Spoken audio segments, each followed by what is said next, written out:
You are on your knees again. It is the second Saturday in June, a little past 7 in the morning. The dew has not burned off yet, and you are already wet through at the knees. You are pulling pigweed out of the strip between your tomatoes and your peppers. You pulled that same strip 11 days ago. You know it was 11 days, because that was the day the well pump started making the noise. And here it is again, a green fur of it, thick as a hairbrush. Some of it 6 inches tall already and holding on like it pays rent. Your lower back has a hot wire in it. You have been at this 40 minutes and you have cleared 9 feet. There is another 22 feet of row, and then the next row, and behind you, in the part you finished first, the little ones are already showing again where you disturbed the soil. You are losing. You have been losing since the middle of May, and somewhere in the back of your head there is a small, mean little thought. It says, "My grandmother did this with 4 children hanging off her apron and made it look like nothing, and I cannot keep up with 32 square feet." It says, "Maybe I am just not good at this. Now I want you to sit with this, because I am going to take that thought away from you, and I am going to take it away for good. That is not your fault. You did not plant your garden wrong. You planted it exactly the way you were taught, and you planted it careful, and you planted it in straight lines, because straight lines are what a garden is supposed to look like. The trouble is not you. The trouble is the lines. And here is the part that will sting a little, so I will say it plain. Those lines are not even yours. You inherited them. There was an Englishman named Jethro Tull, and in 1731 he published a book called Horse Hoeing Husbandry. That is the whole thing right there in the title. Horse. Hoeing. The rows exist so a horse can walk between them dragging a blade. That is the entire reason. The plants never asked for rows. The rows are an aisle, and the aisle is for the animal, and later the tractor, and later the man with the sprayer on his back. So look at your garden and count. If your rows are 30 inches on center and your plants take up 14 inches of that, then 16 out of every 30 inches of your garden is aisle, more than half your dirt. You are keeping a horse path for a horse you do not own. You weed it, you water it, you pay property tax on it, and in your whole life it has never handed you one single tomato. And bare dirt is not just idle. Bare dirt is not neutral. And this is the part almost nobody says out loud. Bare dirt is a weed nursery and an evaporation pan running 12 hours a day, on your dime, in your yard, and you are the one it hires to keep it clean. Now the other side. There is a way to set plants into a bed that costs nothing. Not $4. Nothing. You buy no product, you change no soil, you need a tape measure, a stick, and 20 minutes of arithmetic at the kitchen table before you ever go outside. And that 20 minutes takes the same ground you already have and lifts the pounds off it by better than half again, and by the 3rd week it cuts your weeding to nearly nothing. Not because you got faster, because the weeds stop coming up at all. They stop because they never got the one signal they were waiting for. And when I have explained that signal, you will know something about a seed that most folks who have gardened 40 years have never been told. My name is Elias King. I am Amish, and I farm here in Elkhart County, Indiana. And I am going to be honest with you the way I always am. Because honest is the only thing that makes a video like this worth the half hour you are giving me. I have gathered the methods my family uses, the growing and the keeping and the saving, into a book over at eliasking.com. I will not bring it up again. It is there if you want it. And if you never touch it, this video still works. Because everything I am about to tell you is free, and it is yours. And I will be honest about the title. The title on this one says, 4 times the food. Here is what that honestly means. You will get about twice the plants standing on the same ground, and with lettuce closer to 3 times the plants. That part is arithmetic, and I will show you the arithmetic. But you will not get 4 times the pounds. Nowhere near it. You will get about 1 2/3 the pounds, maybe a hair over 1 3/4 in a fine year on a bed you feed properly. And I am going to tell you exactly where the rest of it went. It went into the size of each head, and you cannot have both. And any man who tells you that you can have both is selling you something. Stay with me for that part especially, because that trade is the whole heart of this, and once you see it, you will never look at a spacing chart the same way again. And I will tell you plain before we are done which crops this does not pay on at all, because there are two of them, and nobody who gets excited about this method ever mentions them. Now let me tell you what is really going on, because once you see the simple sense of it, everything after makes plain sense. Stop thinking of your garden bed as dirt. Stop it entirely. Think of it as one of those solar panels the English bolt to their roofs, because a garden bed does exactly one thing. It catches sunshine and turns sunshine into food. That is the whole business. Everything else, the compost, the water, the fence, the fussing, is just keeping the machine in repair. The actual work is done by light landing on a leaf. So go stand at the end of your row garden at noon in June and look straight down. Leaves, then a stripe of bare brown dirt, then leaves, then another stripe of bare brown dirt. Every one of those brown stripes is sunshine falling on the ground and dying there. You would not buy a solar panel with half the glass punched out of it and then wonder why the battery never fills. But that is your garden. That is every row garden in this country. The agronomists have a name for it. They call it radiation interception, and they will tell you the yield off a piece of ground tracks almost in a straight line with how much of the sunlight that ground was handed actually got caught by green leaves. We do not need the mouthful. We just call it this. The bed only gets so much sunshine, and your one job is to make sure a leaf is standing under all of it. So the whole method is one sentence. Set your plants so that when they are grown, their leaves just touch. Not overlapping and choking. Touching, edge to edge. So that if you stood over that bed at noon in July and looked straight down, you could not find one thumbprint of soil anywhere. We call that a closed canopy. And when it closes, three things happen at once. Three separate pieces of physics, and I will tell them slow. The first is the weeds, and this one will surprise you. A weed seed is not stupid.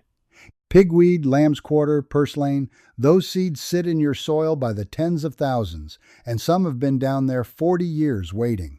They are not waiting for warmth, and they are not waiting for water. They are waiting for light.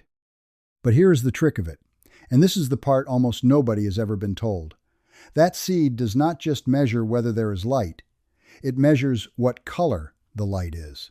Inside that seed, there was a little chemical trigger. The botanists call it phytochrome. It is a switch with two settings, and what flips it is red light. When full daylight hits that seed, the switch goes to on, and the seed says, I am lying in the open. Nobody is over top of me. This is my chance. And up it comes. But when that same daylight has to pass through a green leaf first, the leaf eats the red out of it. The leaf grabs the red and uses it because red is what a leaf feeds on, and what leaks through underneath is the far red, the deep, tired end of the light. And that far red flips the switch back to off. And the seed reads it plain as anything and says, I am underneath somebody.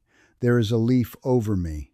If I come up now, I come up in the dark and I die.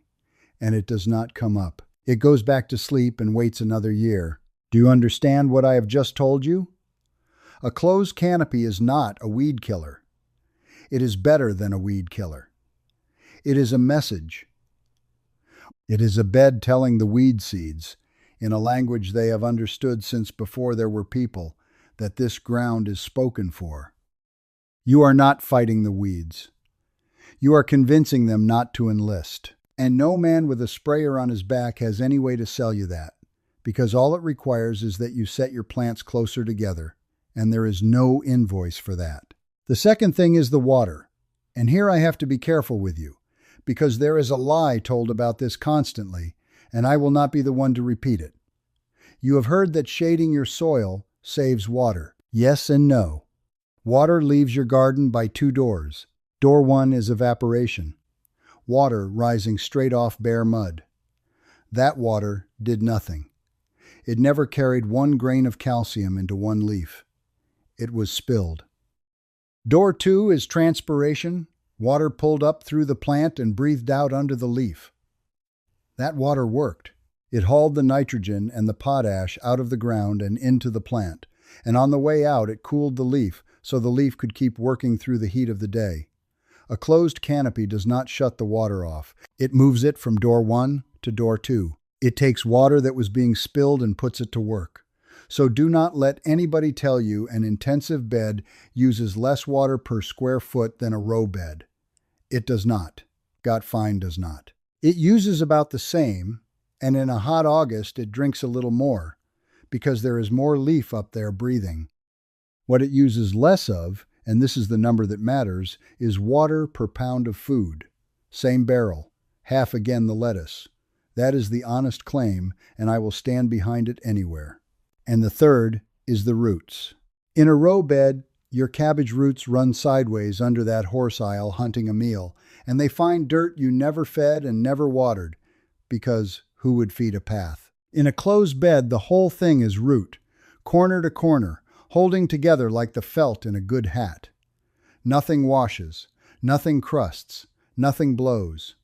3 pieces of physics, 1 change, and it is free. Now the trade-off, and I am not going to slide past it the way the seed catalogs do. If the bed catches only so much sunshine, and you crowd more plants under it, each plant catches less. That is not opinion. That is division. More mouths, same dinner. A head of lettuce is nothing but a stack of sugar built out of light, its own leaves caught. A lettuce standing alone in the open makes a head of 11 or 12 ounces. That same lettuce set 8 inches from its neighbors makes 6 or 7. It eats fine, but it is smaller, and I will not pretend otherwise. And here is the piece that took me years to understand. A bed fills up. There is a density at which the leaves close over, and every bit of light landing on that ground is caught. And past that point, more plants gains you nothing. You are only cutting the same loaf into thinner slices. The college men call it the law of constant final yield. They wrote it up in the 50s and nobody has overturned it since. We just call it this. The bed is a bucket, and once the bucket is full, it is full. So hear me, because this is the guardrail. Closer is not better. Closer is better right up until the canopy closes, and then closer is worse, and then closer is a disaster. The man who hears me say, crowd them, and sets his lettuce 2 inches apart, will harvest 80 heads of nothing. He will have grown a lawn. The whole trick is that a row garden is nowhere near full. It is about half full. Rows at 30 inches on center catch maybe half the light the sky hands them across a season. A closed bed catches the better part of 9/10. That gap, half full to nearly full, is the entire prize. Once you are there, you stop, and you plant the next bed. So do the arithmetic with me on lettuce, because lettuce is where this pays best.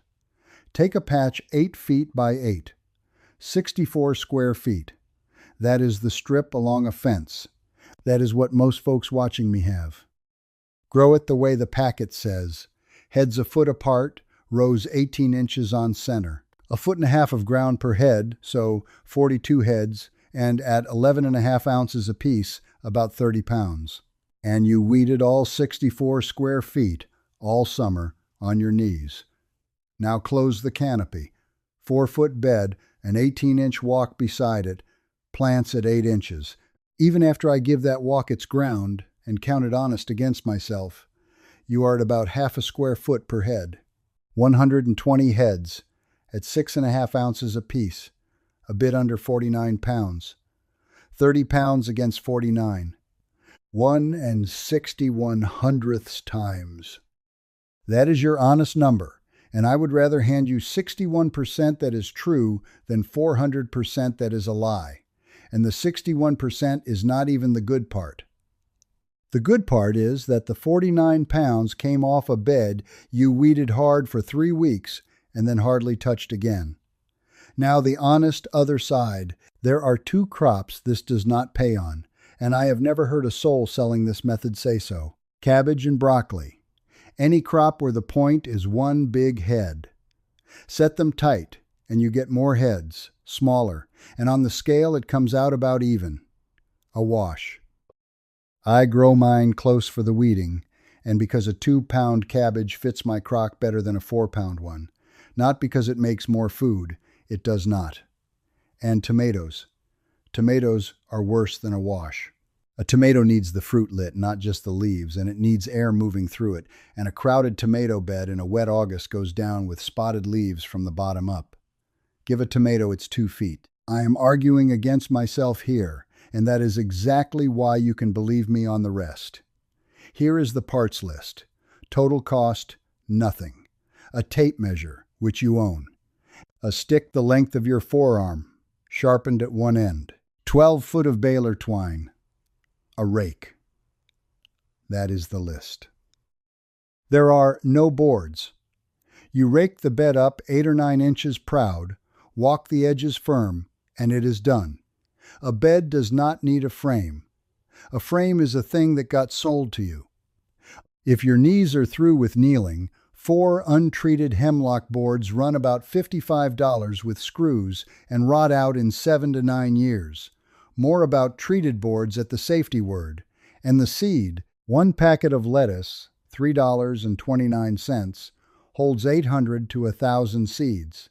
You will use 120. That is about 44 cents. Hold on to that number. We are coming back for it. Now the build. I will tell it slow, because this is the part folks rush, and this is the part that decides everything. Step 1.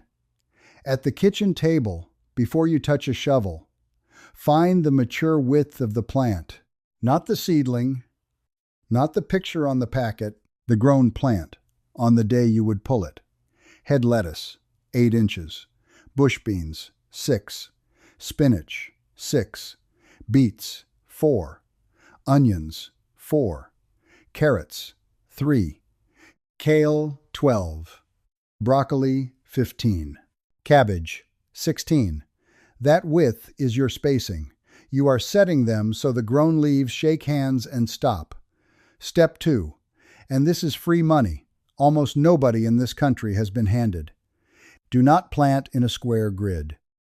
Everybody does, because a square is easy to lay out with 2 strings, and a square grid throws food away, offset every other row. Slide it over half a space, so your plants sit in triangles instead of squares, the way you stack cannonballs, the way a bee builds comb. Now every plant sits the same distance from every neighbor it has, all 6 of them, instead of far from 4 and close to none. Same spacing, same air, same light apiece. But you fit 15.5% more plants on the identical ground, because that is what a triangle does against a square. On 8-inch lettuce in a 4x8 bed, a square grid gives 72 heads. The offset gives 83. 11 free heads for moving your string 4 inches. Step 3. Mark your twine every 8 inches. Lay it across the bed and poke your stick in at every mark. That is row 1. Move down 8. Slide over 4. Poke row 2. Down 8. Slide back 4. Row 3. Down and over. Down and back. 20 minutes. And after 1 season, your eye learns it. And you will never want the string again. And here is the part most folks get wrong. And I mean, this is the one. They lay it out beautiful, then stand back and look at those bare little seedlings sitting in all that open brown dirt. And it looks wrong. It looks ridiculous. It looks lonesome. And they cannot bear it, and they tuck a few extras in. Do not do that. You are not planting a seedling. You are planting the shadow that seedling will throw in 6 weeks. Plant the shadow. Trust the arithmetic. Walk away. Now the part nobody tells you. And if you take one thing out of this half hour, take this. There is a window. From the day you set that bed to the day the canopy closes over, you have got about 18 to 24 days if you set out transplants. and 30 to 38 if you sowed seed. In that window, your bed is bare dirt, wide open. Every one of those pigweed seeds is looking straight up into full red daylight and reading it exactly the way it was built to, and they are coming. That window is the whole war, and here is the cruel part. In a row garden, if you fall behind on the weeds, you can always fix it. You walk down that 30-inch aisle with a stirrup hoe, and in 15 minutes you are square again. That aisle is your second chance. You have had a second chance your whole gardening life, and never knew you had it. A closed bed has no aisle. That is the entire point of it. So if a pigweed gets away from you in there, you cannot hoe it. There is no place to put the hoe. You go in on your knees and pull it by hand, reaching across plants you will break. And if it beats your lettuce to the canopy, it closes the canopy, and now that pigweed is sending the go-back-to-sleep signal down into your soil and standing in your sunshine, and there is nothing you can do about it until harvest. So hear me. This method is not less work. It is the same work squeezed into 3 weeks, and then almost none the rest of the year. Every third morning for 3 weeks, you go out with a hand hoe and scratch the soil 1/2 inch deep, and it takes 4 minutes. Because the weeds are hair-thin and you are not pulling them, you are tickling them dead. Then the roof goes on and you are done, and in August your neighbor is on his knees in his aisles and you are picking. If you cannot commit to those 3 weeks, do not do this. Stay in rows. I would rather you kept your second chance than took my advice halfway and hated me for it in July. Now the feeding, because you cannot ask 4 times the plants to eat off the same square foot and not answer for it, that 4x8 bed holds 83 head of lettuce. The same 32 square feet in rows holds 21, 4 times the mouths on the same dirt. Feed that bed the way you fed the row bed, and you have divided 1 supper among 4 children. Every fall, I lay 2 inches of finished compost across every closed bed. 2 inches over 32 square feet is 5 1/3 cubic feet, about 220 pounds, a wheelbarrow and a half. And I do not turn it in. I lay it on top and let the worms take it down, because turning it in only wakes up the weed seed you spent all last summer convincing to sleep. And now 2 ways this fails on you, and I have not heard one soul warn about either. The first, the outside plants lie to you.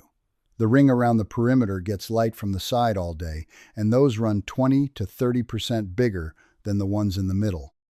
And they are the ones you can see, and the ones you reach for first.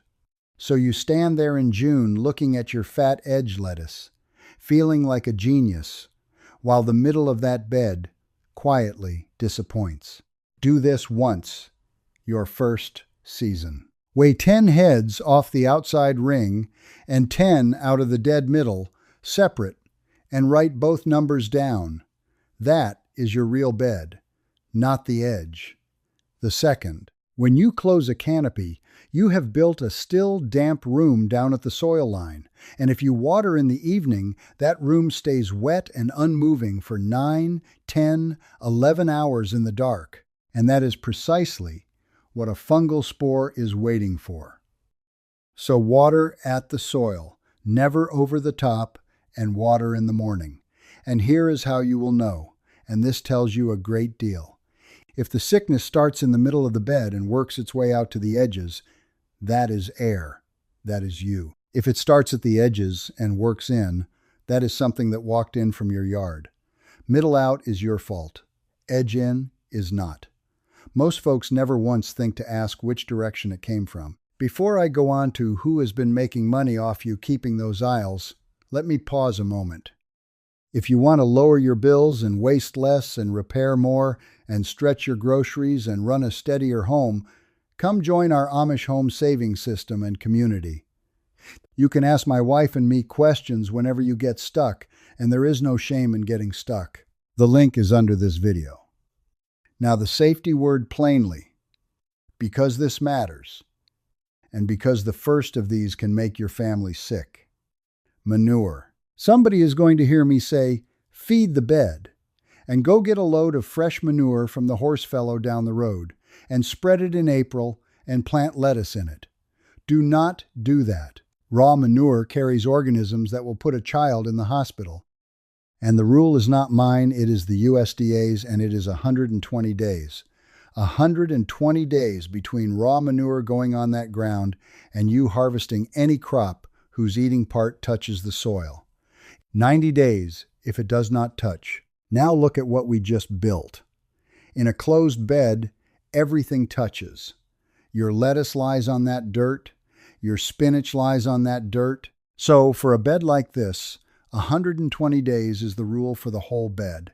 And the plain way to obey it is this. Raw manure goes on in the fall, never in the spring. Or you let it sit in a proper hot pile 6 months first, and then it is compost and not manure, and the worry is behind you. Lumber.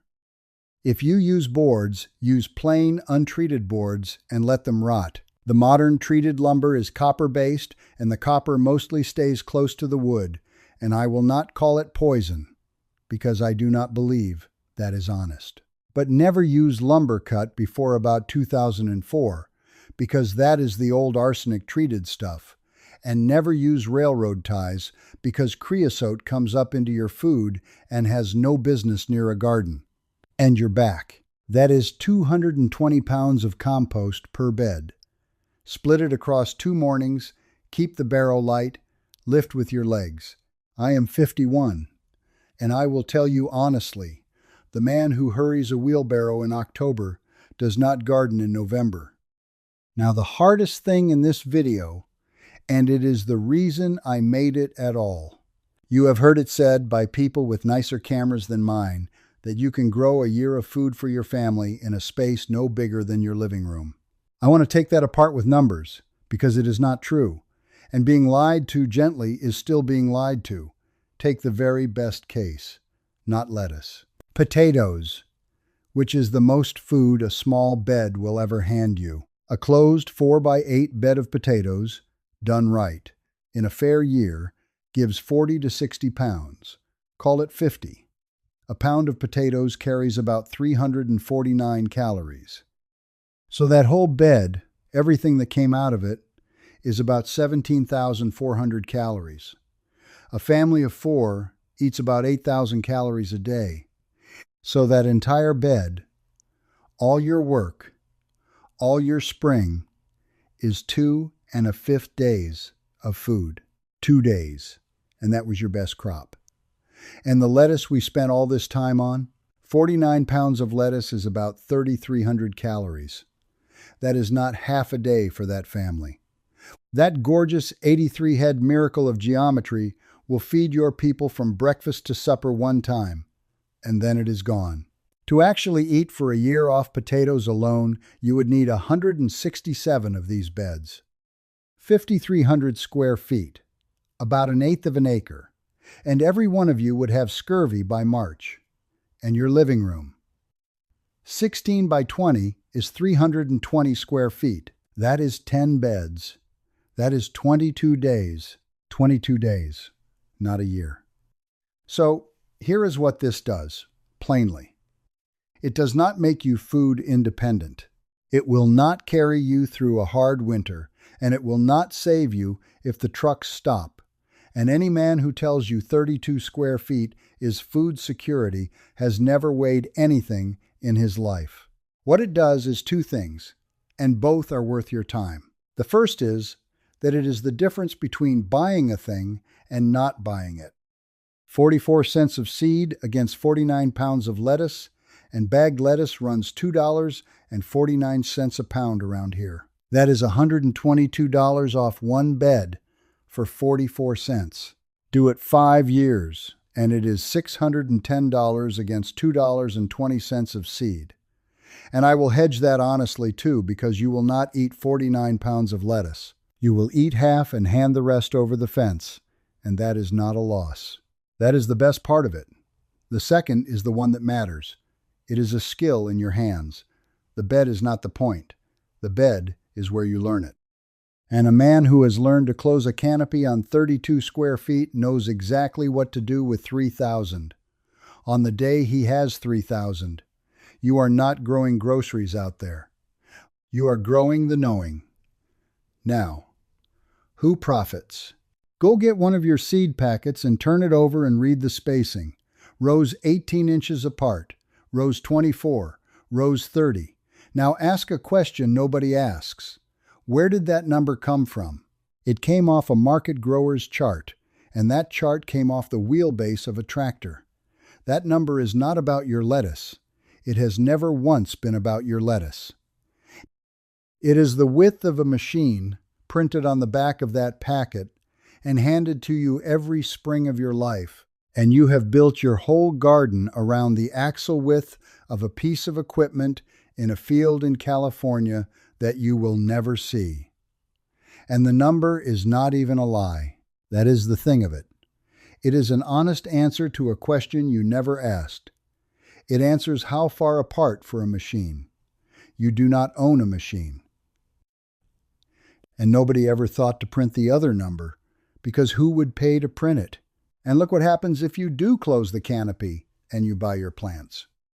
83 transplants at $3.79 is $314.57 for one bed. The garden center will sell you intensive spacing all day long and smile the whole time. What they cannot sell you is a seed packet and a piece of string, because that is 44 cents and there is no second sale in it. There is a great deal of money in a flat of little plants a family buys every single May. There is no money at all in a stick and a tape measure a family uses for 40 years. And I am not going to stand in my barn and tell you there is a room somewhere with men in it plotting against your vegetable patch. There is not. It is worse than that, and stranger. Nobody had to arrange this. The spacing number that had money behind it got printed, and the spacing number that had no money behind it did not get printed. And after 80 years, that is simply what everybody knows. That is not a conspiracy. That is only who had a reason to teach you and who did not. So here is what I want you to do this week. Go out at noon before you buy one single thing and stand over your garden and look straight down and count the brown. Do not do anything about it. Just see it.